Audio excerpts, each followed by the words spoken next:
मित्रों, स्वागत है आप सभी का आपके अपने YouTube channel smart history classes 77 पर। हम लेकर के आए हैं आपके लिए यूपी 8080 द्वारा आयोजित की जाने वाली परीक्षा पेट के नया सिलेबस। हाँ जी हाँ मित्रों, उन्होंने जारी किया है नया सिलेबस। इसके पहले के सिलेबस में उन्होंने कुछ परिवर्तन किया है, तो परिवर्तन के साथ नए सिलेबस को लेकर के हम हाजिर हैं। आप बहुत अच्छे तरीके से सिलेबस को ध्यान से देखिए और पढ़िए, उसी के अकॉर्डिंग आप हमारे चैनल पर पढ़ाई कर सकते हैं, जहाँ से आपको पेट से में आने वाले सभी विषयों की क्लासेस मिल जाएंगी। तो आप देखेंगे स्क्रीन पर कि किस प्रकार से उन्होंने थोड़ा सा पैटर्न चेंज किया है। और यह जो है उत्तर प्रदेश अधीनस्थ सेवा चयन आयोग द्वारा करवाया जाता है परीक्षा, और अभी तक ये शायद 3 बार ये आयोजित की जा चुकी है परीक्षा। यह एक पात्रता परीक्षा होती है, यानी इसके बाद आपकी जो भी परीक्षाएं आती हैं तो सिर्फ मुख्य परीक्षा देना पड़ता है आपको, यदि आप इसे पास कर लेते हैं तो। और इसकी कोई निर्धारित सीमा नहीं है कितने अंकों पर आप पास हैं, यह डिपेंड करती है वैकेंसीज़ के ऊपर। यदि आप 80% नंबर पाते हैं और वैकेंसी मात्र 200 निकली हुई, तो उसमें जो ऊपर वाले होंगे सिलेक्ट हो जाएंगे, आप नहीं रह पाएंगे। लेकिन आपको लगभग 70% ज़्यादा नंबर आप ले आते हैं तो आप समझिए सेफ जोन में रहते हैं वैकेंसी के अकॉर्डिंग। इसलिए यह पात्रता परीक्षा है, तो लेकिन इसका सिलेबस जो है बहुत ही ज़्यादा खतरनाक है। तो आप अच्छे तरीके से पढ़ाई करिए, क्योंकि देखिए भाई, इसके बाद आपको सिर्फ एक ही परीक्षा देनी पड़ेगी और उसके बाद नौकरी मिल जाएगी।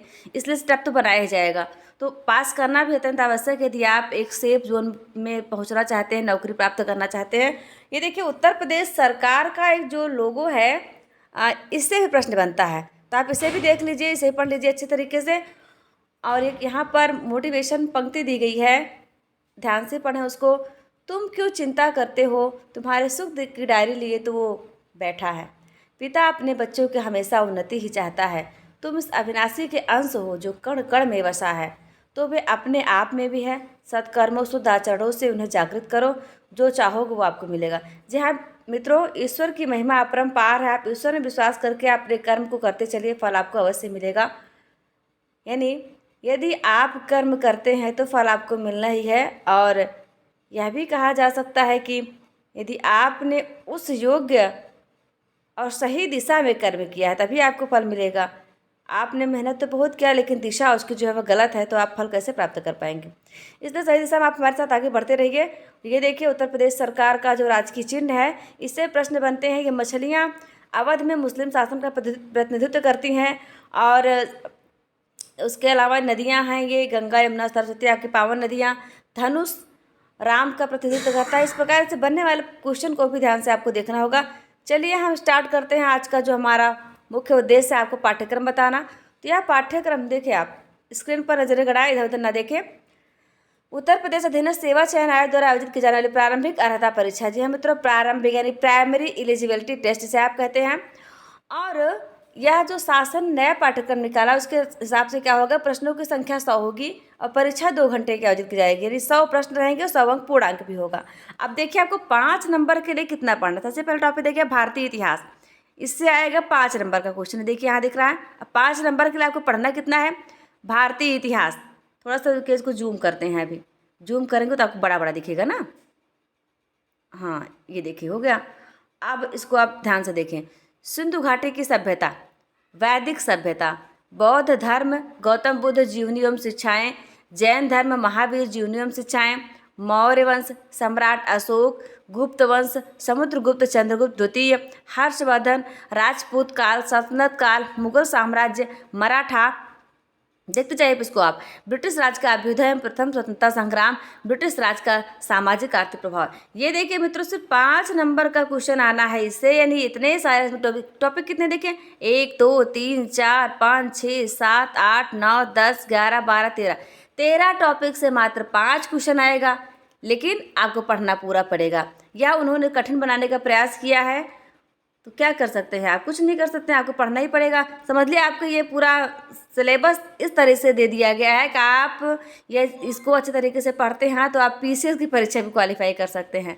इसलिए अच्छे तरीके से पढ़ते रहिए आप। अब देखिए अगला भाग क्या जाता है, भारतीय राष्ट्रीय आंदोलन, जिसे आप इंडियन नेशनल मूवमेंट कहते हैं, यानी स्वतंत्रता संग्राम से संबंधित भारत को आज़ाद कराने के लिए किस प्रकार से नेताओं के द्वारा या देशवासियों के द्वारा जो संघर्ष किया गया, जो प्रयास किया गया, उससे संबंधित 5 नंबर क्वेश्चन आएगा। अब भारतीय राष्ट्रीय आंदोलन में क्या पूछ सकता है आपसे, वो ये भी 5 नंबर का है। स्वाधीनता आंदोलन के प्रारंभिक वर्ष स्वदेशी तथा सविनय अवज्ञा आंदोलन, महात्मा गांधी तथा अन्य नेताओं की भूमिका, क्रांतिकारी आंदोलन तथा उग्र राष्ट्रवाद का उदय, विधायी संशोधन तथा ब्रिटिश इंडिया एक्ट 1935। देखिए आज भी हमारे संविधान में अधिकतर जो भाग है वो 1935 से ही लिए गए हैं, तो इसे बहुत ध्यान से पढ़ना है। भारत छोड़ो आंदोलन, आज़ाद हिंद फौज तथा नेताजी सुभाष चंद्र बोस, यानी महात्मा गांधी और नेताजी सुभाष चंद्र बोस का तो नाम दे दिया गया है, लेकिन सबसे खतरनाक क्या है पता, ये है नेताओं की भूमिका, अन्य नेताओं की भूमिका। इसे में आपके संपूर्ण लोग हो गए समाहित, यानी सबके बारे में आपको पढ़ना है, तो आप इसे पढ़िए। फिलहाल 5 टॉपिक इसमें दिए गए हैं और 5 नंबर से क्वेश्चन आना है। नेक्स्ट हम देखेंगे आपसे भूगोल में क्या पूछना चाहता है। यूपी ट्रिपल एससी है, ये यूपीएससी नहीं है, यूपी ट्रिपल एससी आपसे भूगोल में क्या पूछेगा, भारत एवं विश्व का भौतिक भूगोल, नदियाँ तथा नदियों की घाटी, भूजल संसाधन, पर्वत पहाड़ियाँ तथा हिमनद, मरुस्थल और शुष्क क्षेत्र, वन, खनिज संसाधन, विशेषकर भारत में, यानी ये जो है दे दिया आपको, विशेषकर भारत में खनिज संसाधन कितने कहाँ पाए जाते हैं, क्या पाया जाता है, ये सब चीज़ें पूछा जाएगा, ये हो गया। उसके अलावा देखेंगे भारत एवं विश्व का राजनीतिक भूगोल आपको पढ़ना पड़ेगा, जलवायु तथा मौसम, टाइम जोन, जनसांख्यिकी, परिवर्तन तथा प्रवास, ये सारे महत्वपूर्ण टॉपिक है और यहाँ से भी आपको 5 नंबर ही पूछा जाएगा। तो आप आगे बढ़े। अब देखिए आप अगला टॉपिक क्या है। अगला टॉपिक है भैया भारतीय अर्थव्यवस्था यानी इंडियन इकोनॉमी। चलिए ये तो फिलहाल भारत की पूछा, ये थोड़ा सा आपके लिए सही है, गनीमत है। भारतीय अर्थव्यवस्था 1947 से लेकर 1991 तक, ये देखिए इन्होंने इसमें थोड़ा सा सुधार कर दिया यहाँ तक। उसके आगे देखिए बढ़ा रहे दायरा को, लेकिन यहाँ सीमित किया है। योजना आयोग तथा पंचवर्षीय योजनाएं, स्पेशली क्या पूछेगा, योजना आयोग से, क्योंकि जो पंचवर्षीय योजनाएं थी वो योजना आयोग के द्वारा ही संपादित की जाती थी। अभी हाल ही में क्या 2015 में मोदी जी ने योजना आयोग का ख़त्म करके नीति आयोग का गठन कर दिया है। तो ये पहले जो है नीति आयोग नहीं था, योजना आयोग था, उसके बारे में पढ़ना है आपको। मिश्रित अर्थव्यवस्था का विकास, निजी एवं सार्वजनिक क्षेत्र, हरित क्रांति, दुग्ध विकास एवं ऑपरेशन फ्लड, बैंकों का राष्ट्रीयकरण तथा सुधार। उसके बाद 1991 में आर्थिक सुधार तथा उसके बाद की अर्थव्यवस्था, वर्ष 2014 के पश्चात के आर्थिक सुधार, कृषि सुधार, ढांचागत सुधार, श्रम सुधार, आर्थिक सुधार, जीएसटी। तो भैया जीएसटी को भी आपको पढ़ना है। क्यों नहीं पढ़ना पड़ेगा, क्योंकि अर्थव्यवस्था है तो अर्थव्यवस्था में तो पूछा ही जाएगा। यह भी कितना नंबर पूछा जाएगा, 5 नंबर का। आप ध्यान देते चले मित्रों, सिर्फ 5 नंबर, 5 नंबर का ही वो पूछ रहा है, ज़्यादा नहीं पूछेगा, सिर्फ 5 ही नंबर है ना, लेकिन पढ़ना पूरा है आपको। चलिए आगे बढ़ते हैं। फिलहाल आपको चिंता करने की कोई ज़रूरत नहीं है, इन सभी की क्लासेस आपको हमारे चैनल पर मिलेंगी, पहले भी अपलोड हैं और अब जो बची हैं, जो सिलेबस के अनुसार जो बच गए वो क्लासेस भी आपको मिलती रहेंगी। हम टॉपिक देखेंगे यहाँ पर भारतीय संविधान एवं लोक प्रशासन यानी Indian constitution and public administration. भारतीय संविधान की मुख्य विशेषताएं क्या है उसको देखना पड़ेगा। राज्य के नीति निर्देशक सिद्धांत, मौलिक अधिकार एवं कर्तव्य, संसदीय प्रणाली, संघीय प्रणाली, राज्य, संघ एवं केंद्र शासित प्रदेश, केंद्र राज्य संबंध, न्यायिक ढांचा, सर्वोच्च न्यायालय, उच्च न्यायालय, जिला प्रशासन, स्थानीय निकाय तथा पंचायती राज संस्थाएं। यह भी पूछा जाएगा आपसे 5 नंबर का, ज़्यादा नहीं पूछेंगे, सिर्फ 5 नंबर ही लेंगे। चलिए एक भी नंबर आपको छोड़ना नहीं है भाई। सामान्य विज्ञान से क्या पूछ रहे हैं, प्रारंभिक भौतिक विज्ञान, प्रारंभिक रसायन विज्ञान और प्रारंभिक जीव विज्ञान, यानी फिजिक्स, केमिस्ट्री, बायो, तीनों से आपसे थोड़ा यानी 5 क्वेश्चन पूछा जाएगा। अब किस सेक्शन से 2 क्वेश्चन उठाएगा, किस सेक्शन से 1 क्वेश्चन, यह नहीं कहा जाता, लेकिन हाँ साइंस से आपके 5 क्वेश्चन आने हैं और तीनों विज्ञान को शामिल कर लिया उसमें। आगे बढ़िए। अब देखिए अब क्या बचता है इनका, प्रारंभिक गणित, एलिमेंट्री अर्थमेटिक, यानी अर्थमेटिक में देखते हैं क्या पूछते हैं। ये पूर्ण संख्या, भिन्न तथा दशमलव, प्रतिशतता, साधारण अंक गणितीय समीकरण, वर्ग एवं वर्गमूल, घातांक एवं घात औसत, यह इतना पूछेंगे ये 5 नंबर के लिए भाई।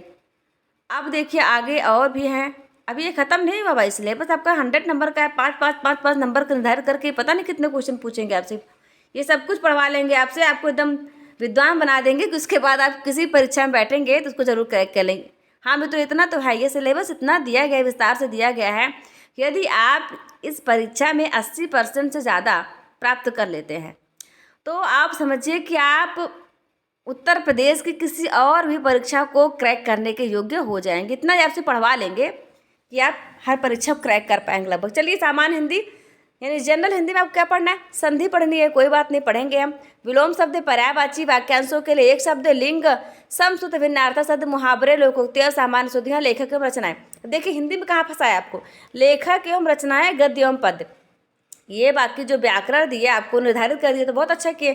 चलिए ठीक है, मैं 6-7 टॉपिक हम लोग कवर कर लेंगे, लेकिन यहाँ ला करके अटका दिया आपको गद्य एवं पद्य, लेखक और रचनाएं। तो भैया गद्य और पद्य में कितने लेखक हैं, आप आदिकाल से उठा लीजिए, आधुनिक काल तक चले जाइए, पता नहीं कि अब पूछेंगे कितना, सिर्फ 5 नंबर क्वेश्चन, ठीक है, सिर्फ 5 नंबर के लिए इतना इतिहास आपको पढ़ना है कि आप टीजीटी पीजीटी लेवल की तैयारी करनी पड़ेगी आपको। कोई बात नहीं, डरिए मत, आपको चुनिंदा प्रश्नों का संग्रह करवाया जाएगा यहाँ पर, जिससे आप क्रैक कर पाएंगे इस परीक्षा को। सामान्य अंग्रेजी देखिए, सामान्य अंग्रेजी का सिलेबस आपको बहुत छोटा सा दिख रहा है ना, कितना छोटा सा है ये, तो कोई बात नहीं, इसमें एक शब्द भी इन्होंने दे दिया है अंग्रेजी व्याकरण। क्या दिया है, अंग्रेजी व्याकरण। अब भाई व्याकरण में A to Z आप पढ़ेंगे, क्या क्या पढ़ेंगे, आर्टिकल भी पढ़ेंगे, टेंस भी पढ़ेंगे, सब्जेक्ट एंड प्रेडिकेट पढ़ेंगे, नाउन, प्रोनाउन, एडवर्ब, एडजेक्टिव, ये जितने डायरेक्ट, नरेशन, वाइस, जितना भी होता है सब पढ़ेंगे। लेकिन दिया क्या है ना, अंग्रेजी व्याकरण दे दिया है, एक शब्द में दे दिया आपको, ज़्यादा दिक्कत ना हो आपको पढ़ने में, आप घबराए ना कि सिलेबस बहुत बड़ा है। अपठित गद्यांश पर आधारित प्रश्न, इन दोनों से मिलाकर 5 नंबर। आगे बढ़ेंगे हम, तर्क शक्ति जिसे कि आप रीजनिंग कहते हैं, वृहद एवं लघु, क्रम एवं रैंकिंग, संबंध, समूह से भिन्न को अलग करना, कैलेंडर एवं घड़ी, कारण और प्रभाव, कोड एंड डिकोडिंग, संख्या तथा अक्षर, निगमनात्मक तर्क, कथन, विश्लेषण और निर्णय। यहाँ से भी आपसे मात्र 5 नंबर ही पूछा जाएगा, रीजनिंग से भी।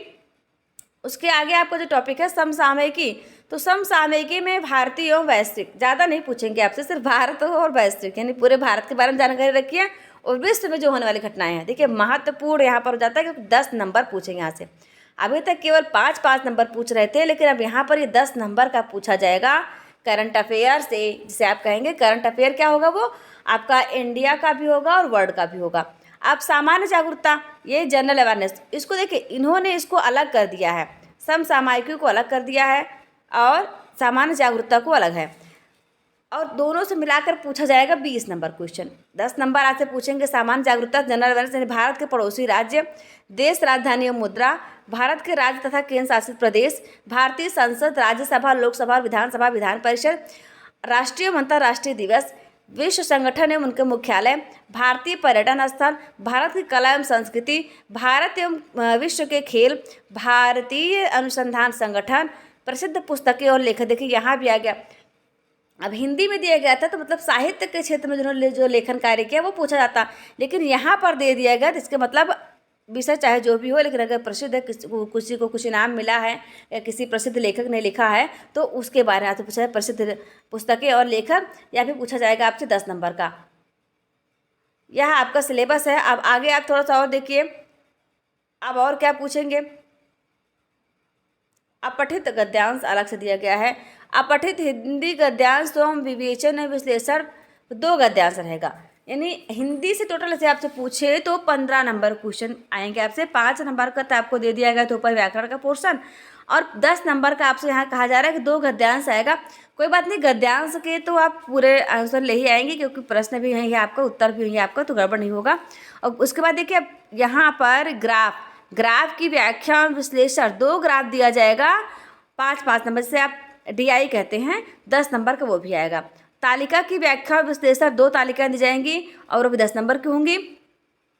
तो भाई ये देखिए आपका पाठ्यक्रम जो है 100 नंबर का इन्होंने बता दिया। इसकी PDF यदि आप प्राप्त करना चाहते हैं तो हमारे चैनल, कौन सा चैनल, टेलीग्राम चैनल पर स्मार्ट क्लासेस 77 पर मिलेगा आपको। अब थोड़ा सा देखिए आप इनको कि ये बता रहे हैं यहाँ पर कि कठिनाई का जो लेवल है वो क्या रहेगा।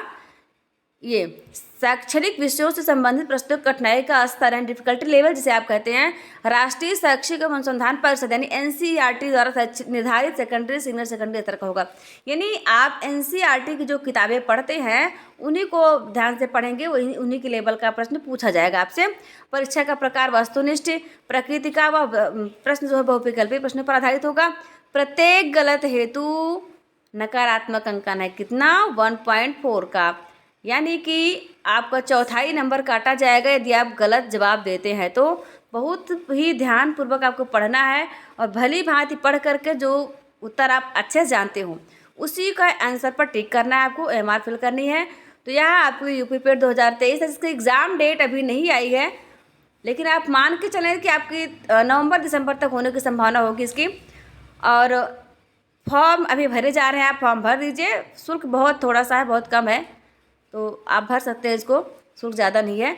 तो यह सिलेबस आपको कैसा लगा? भाई हमने तो बनाया नहीं, इसको बनाया यूपी ट्रिपल एससी ने, बहुत ही शानदार बनाया है। फिलहाल देखिए उन्होंने, देखिए वो क्या है, यूपी ट्रिपल एससी आपको विद्वान बनाना चाहता है। विद्वान आप बनेंगे तभी किसी परीक्षा क्रैक कर पाएंगे, इसलिए उन्होंने सिलेबस में सारा कुछ दे दिया है कि इसके बाद आपको भटकना ना पड़े। यदि आप प्री पास कर लेते हैं तो मेन भी पास करने योग्य हो जाएंगे।